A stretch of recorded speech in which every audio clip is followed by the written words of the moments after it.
Why do you keep getting friend zoned? Why do women keep ghosting on you? It's frustrating, I know. Look, it's real simple. There's no sexual tension. Hey man, look, so here's the deal. If you do not introduce sexual tension into the conversation, into the date, into the interaction, whatever dynamic this looks like, if you do not introduce that, what is going to happen? Well, I already kind of answered it right at the very beginning of the video. You're likely to get what? Friend zoned. She's gonna ghost on you. You know, guys complain about these things all the time, and it's a lot of times due to the fact that they're not introducing sexual tension into the conversation, okay? And I'm not saying that, you know, you have to be some kind of a horny guy that, you know, is just all about sex and somebody that's gonna come off as creepy or something like that. That's not what I'm saying at all. What I am saying is that you should be unapologetically able to express your sexual self. You're a sexual being, so is she. Sex is a natural part of life. It doesn't have to be something that needs to be apologized for. Now, if you're being over the top with it and making her feel uncomfortable, that's a little bit different.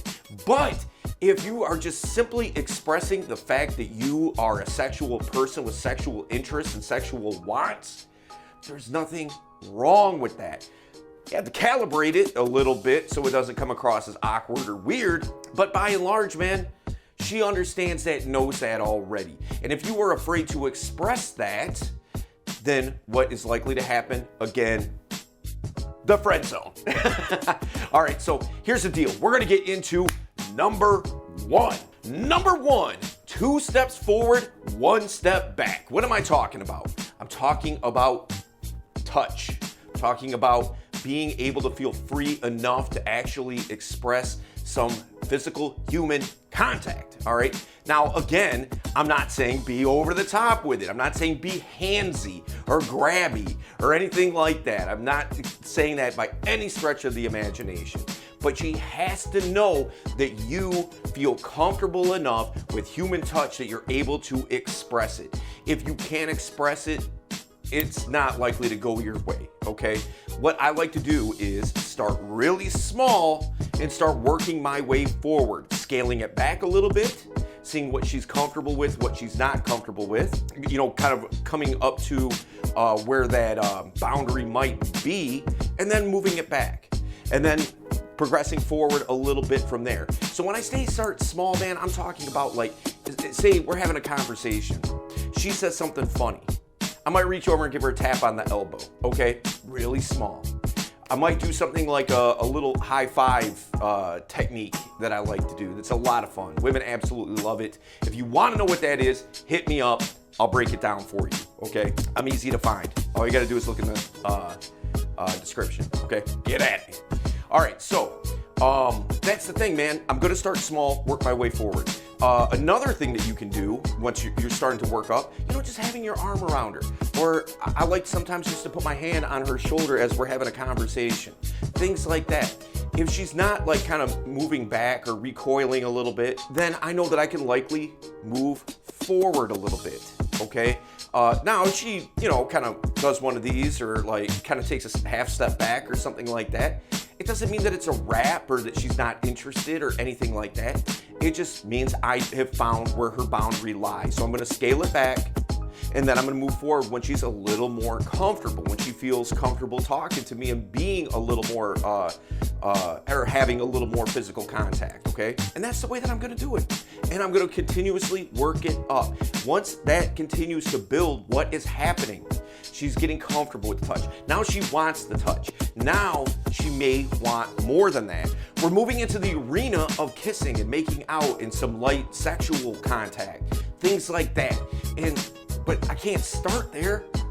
I'm gonna start small and work my way forward, okay? And look, I'm telling you,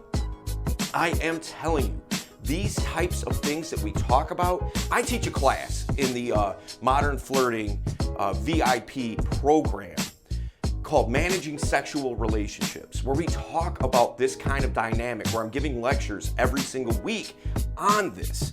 And that's just one of many, many, many classes that guys can be a part of and learn, ask questions, kick things around, all that kind of thing, man. It's so important to have that space to be able to do that where, you don't have somebody looking over your shoulder, all right? So what I would like you to do is, there's more about the VIP program. I'm gonna put it in the description. All you gotta do is click the link, go there, check it out for yourself, see if it's something that makes sense for you. If it is, cool, let's go. If it's not something that resonates with you, that's fine. Keep coming back here, man. Whatever works for you is what works for you, but I want to give you the accessibility and I wanna be able to give you the options for you to be able to choose what it is that makes the most sense for you. Number 2, misinterpretation. All right, what do I mean by that? Have you ever seen The Office, okay? Michael Scott, the guy that runs The Office, Steve Carell's character on there, it's a running theme throughout the show. It's a joke that just keeps going and going and going, where he says, "That's what she said." That's what she said.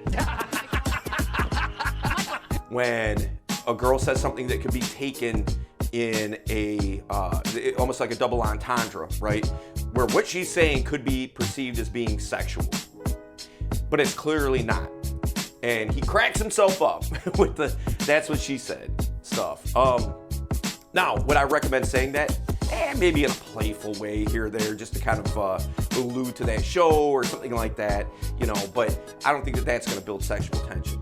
But what it does do is, when you misinterpret something that she says and you take it as a double entendre, we'll say, for example, she says something like,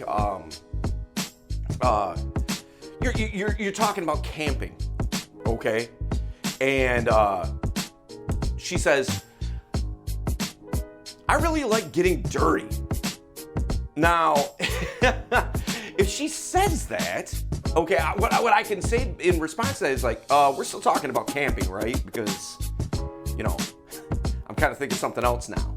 But the thing is that what that is showing her is that I am not afraid to bring sexual elements into the conversation and show a little bit of sexual interest. Now, it's fun, it's funny, it's playful, it's not offensive, it's acceptable, what it is that I'm saying, all right? She's not gonna be offended by it. Even if she's not into me, she's not gonna be offended by that, okay? Unless she's just so super sensitive that, and at that point, do you even really want to even talk to this girl to begin with? So, that's the thing. By misinterpretations, taking things as double entendres, it shows that you are unapologetic about sexuality. You're not going to apologize for the fact that you're a man. You're not going to apologize for the fact that you are a sexual being with sexual wants. You're here, that's part of who you are, just like all the other parts of who you are, and you're not going to apologize for it, right? Nor should you, man. Again, you are here because your parents had sex. I know it's gross to think about, but it's the truth. It's the same thing with her. She was not born in a test tube, I assure you that, okay? Look, she herself is a sexual being too, and so that's gonna land, all right? For those of you guys that don't know, we are in the middle of a series called The Attraction Ladder, and it is based off of a book by Jared Syke Lawrence, who is the guy that runs Modern Flirting, the company that I'm affiliated with, and that book is The Psychology of Modern Flirting, The Attraction Ladder. And we have been going our way through it. This video series, you can start at the first one, we have a playlist going, and work your way through all that kind of thing. But if you want a copy of that book, if you want some reading material to really enlighten you on how to conduct your interactions with women, to get it to go the way that you want it to go, to build attraction, to have the type of lifestyle that you're looking for, let me know. Again, reach out to me. I will get you a free copy. All right? No questions asked. It's yours. By the way, you can have your pick, man. I will give you an audio version if you want it.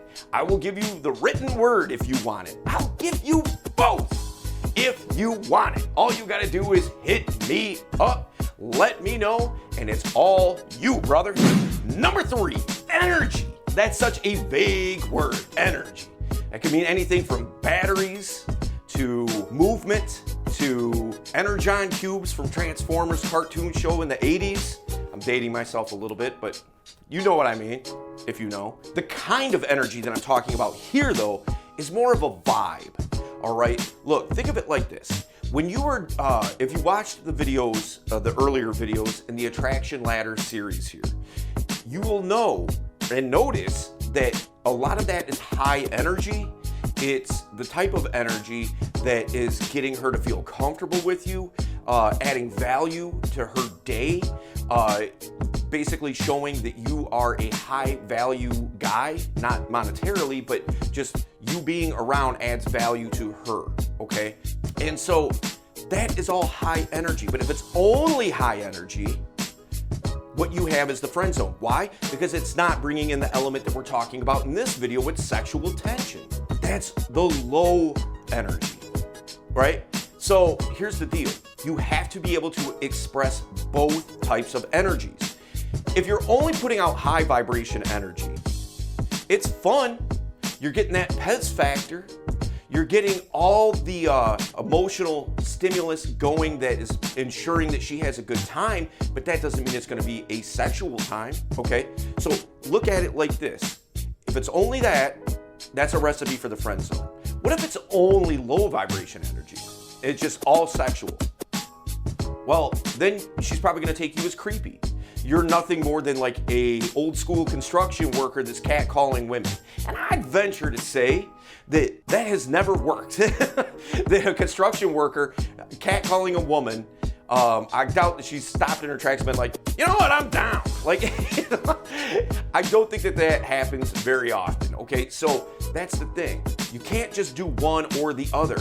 You have to do both. And that shows her that, again, that you are a sexual being. You're not apologizing for it, and that you're open to having those types of adult conversations, okay? Look, we're all adults here, man. This isn't junior high, okay?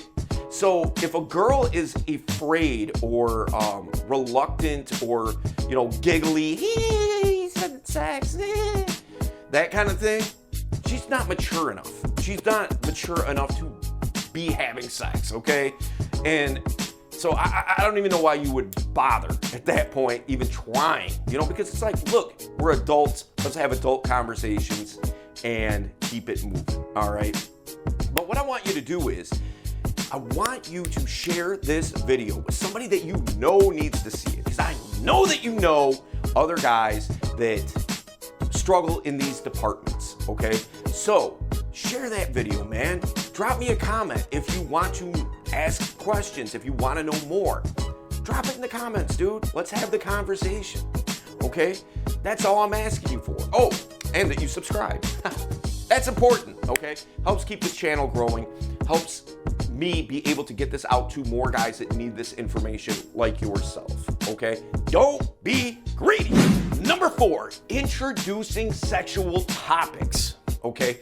I will give you an example of what I mean. When I say introducing it, I mean that you're, again, unapologetic. You're a sexual being. You can talk about sex. You can have adult conversations without it being over the top, okay? So back in the day, I wrote a pilot episode for a TV show, all right? And what this particular show was about was a Southern evangelical preacher who has a secret life of being a BDSM dom, okay?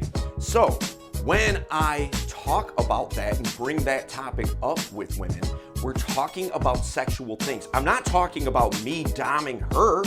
I'm talking about what I wrote about. Now, here's the deal though. Based on this conversation, I can gauge her reaction to see if it's something that I feel as though may be compatible. So if she's like, oh my God, that'd be an awesome show. That sounds super hot. Like, go preacher. Okay, she's into it. If she's like, oh, that's so weird. I don't know why anybody would want to do anything like that.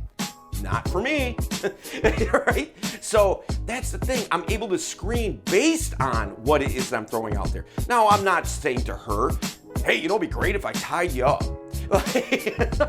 You know, I'm not just bringing that up out of the blue, but I'm introducing the topic. And if I'm looking for conversational threads, which we talked about in one of the other attraction ladder videos, if I'm hitting on these conversational threads, now I can start shifting and moving that conversation into a way that I want it to go, to actually start having these adult conversations with her, to actually talk freely about sexual things.